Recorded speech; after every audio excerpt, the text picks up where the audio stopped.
Habari na karibu kwenye mfumo wetu maridadi kabisa wa Rafiki Mjasiriamali. Rafiki Mjasiriamali imetengenezwa maalum kwa ajili ya wafanyabiashara wadogo na wakati ili kuwawezesha kutunza taarifa za biashara zao. Rafiki Mjasiriamali inakuwezesha kusimamia mauzo, manunuzi na matumizi na kujua idadi ya bidhaa zako ulizo nazo. Ni mfumo rahisi kabisa kutumia na unaokoa muda kwa haraka zaidi.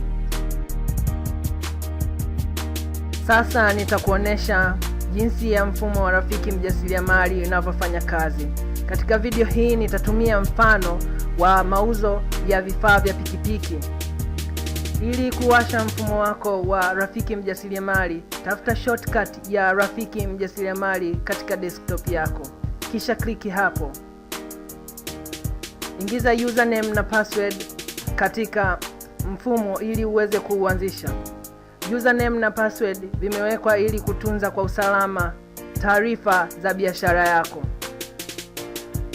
Ukiingia katika mfumo wa Rafiki Mjasiriamali, kitu ambacho utakikuta kwanza ni mauzo ambayo umeyafanya katika wiki hiyo na manunuzi ambayo umeyafanya katika wiki hiyo. Kama tunavyoona, upande wa kushoto ni manunuzi ambayo umeyafanya wiki hiyo na upande wa kulia ni mauzo ambayo umeyafanya katika wiki hiyo. Upande wa kulia pale juu kabisa utaona expenses na stock. Hapo utaweza kujua matumizi ambayo umeyafanya wiki hiyo, na pia upande wa kulia utajua ni kiasi gani cha idadi ya bidhaa ulizonazo kwa wakati huo. Kwa kuanza, nitaenda kukuonesha jinsi ya kutunza taarifa za bidhaa zako katika mfumo huu. Bonyeza neno product, kisha utaweza kuona idadi ya bidhaa ulizonazo katika mfumo wako na pia taarifa zinazohusu bidhaa hizo, kwa mfano bei ya kuuzia na bei ya kununulia. Ili kutengeneza bidhaa mpya au kuingiza bidhaa mpya kwenye mfumo, ingiza jina la bidhaa yako kwenye sehemu ya name. Nitatumia mfano wa kifaa betri na kuchagua kundi ambalo lipo. Alafu nitaandika bei ya kununulia na nitaingiza bei ya kuuzia. Kisha nitasave. Mara baada ya kusave, nitaona kifaa ambacho nimeingiza kitakuwepo juu kabisa kwenye table pale chini. Ili kurekebisha taarifa endapo umekosea, bonyeza katikati au sehemu yoyote kwenye taarifa ya bidhaa ambayo umeingiza, na taarifa zile zitakuja pale juu. Endapo unataka kubadili chochote, kwa mfano hapa nitabadili bei ya kuuzia kuwa shilingi 4,000 kutoka shilingi 3,000.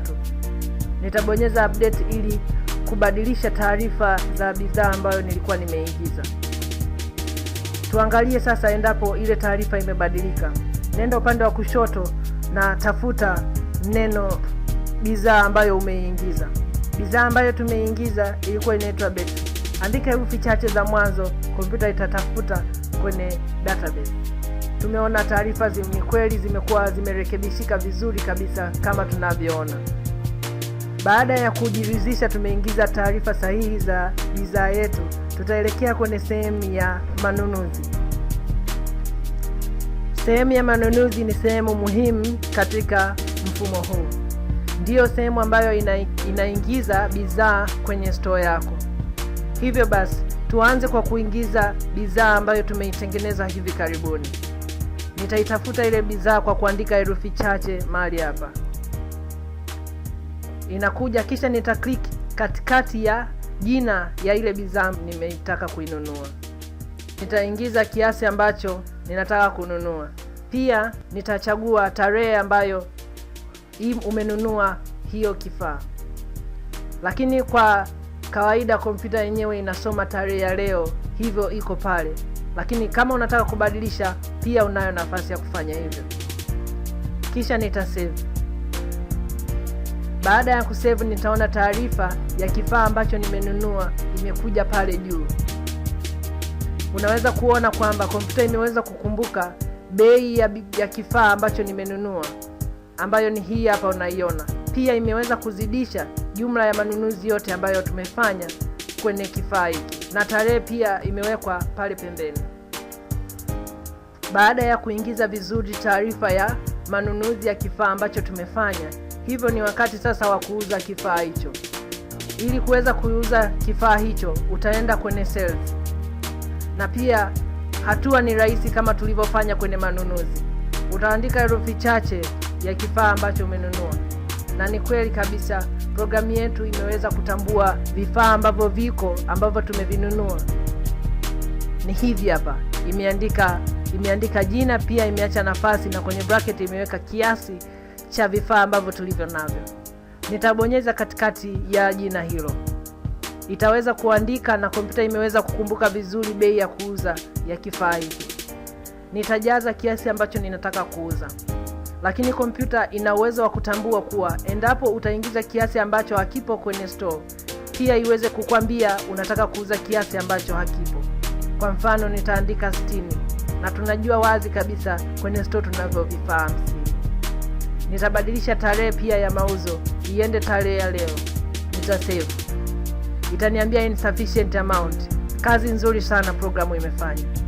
Hivyo basi, na nikiklik pale itanijulisha sehemu gani ina tatizo.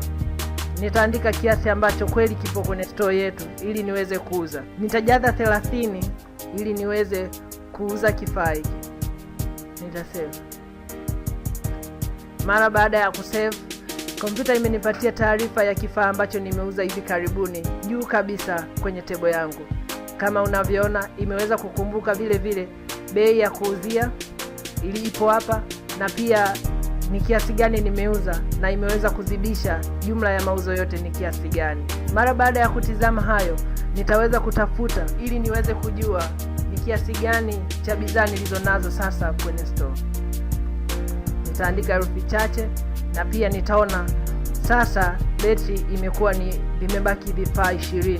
Tulikuwa navyo 50, tumeuza 30, vimebaki 20.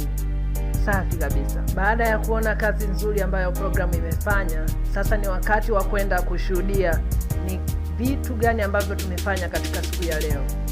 Nitarudi kwenye home, na pia nitajua tarehe 1 mwezi Septemba kazi ambayo nimefanya kwenye manunuzi, na tarehe 1 pia mwezi Septemba kazi ambayo nimefanya kwenye mauzo yangu. Pia unaweza kuona hapa programu yetu imeweza kukalkuleti na profit ambayo umepata katika manunuzi, katika mauzo ambayo umeyafanya vizuri kabisa. Na pale chini unaweza kuthibitisha hilo kwenye maandishi ambayo yamekuwa bolded. Nashukuru sana kwa kuangalia video hii. Pia unaweza kupata taarifa zaidi ya programu yetu kwenye www.yesayasoftware.com.